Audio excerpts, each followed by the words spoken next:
এই সংবাদটি নিবেদন করছে জলপাইগুড়ি মেডিকেল বড় পোস্ট অফিস মোড়, জেলা পরিষদের বিপরীতে, জলপাইগুড়ি। জলপাইগুড়িতে মশাবাহিত রোগ দমনে কড়া পুরসভা।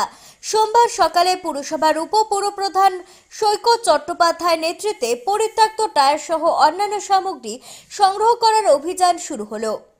এদিন শহরের ৮ নম্বর ওয়ার্ডে আনুষ্ঠানিকভাবে এই অভিযানের সূচনা হয়। পরবর্তীতে শহরের 25টি ওয়ার্ডেই এই অভিযান চলবে। এদিনের কর্মসূচিতে হাজির ছিলেন পুরসভার নির্বাহী আধিকারিক দেবদুলাল পাত্র, অফিস সুপারিনটেন্ডেন্ট তাপস দাস সহ অন্যান্যরা। এদিন এই ওয়ার্ডের রাস্তার পাশে থাকা পরিত্যক্ত সামগ্রী তুলে পুরসভার গাড়িতে জমা করা হয়। এর পাশাপাশি বিভিন্ন বাড়ি থেকেও ফেলে দেওয়া সামগ্রী সংগ্রহ করেন পুরসভার কর্মীরা। সঙ্গে মাইকিং করে সচেতন করা হয় সকলকে। উপপুরপ্রধান সৈকত চট্টোপাধ্যায় বলেন, টায়ার ভাঙা, টপ সহ ফেলে দেওয়া সামগ্রীতে জল জমে থাকে। ওই জমা জলই মশার আতুর ঘর। মশাবাহিত রোগ দমনে আমরা মশার বংশবিস্তার আটকাতে চলেছি। সব ওয়ার্ডে এই অভিযান চলবে। পাশাপাশি নাগরিকদেরও সতর্ক থাকতে হবে।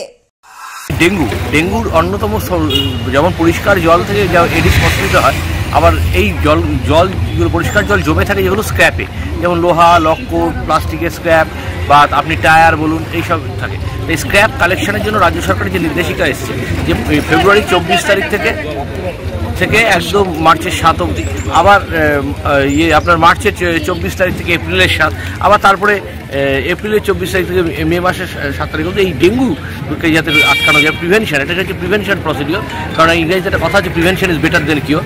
তাই এখানে এই স্ক্র্যাপগুলো কালেকশনের জন্য আজকে আমরা বাড়ি বাড়ি যাচ্ছি। সঙ্গে নির্মল সাথী, নির্মল বন্ধুরা রয়েছে, এবং স্ক্র্যাপ আমাদের কালেক্ট করতে হবে এবং সেখানে আমরা তারপর একটা জায়গায় সেটাকে স্টোর করবো। তারপরে তার পরবর্তী পদ্ধতি পৌরসভা ঠিক করবে।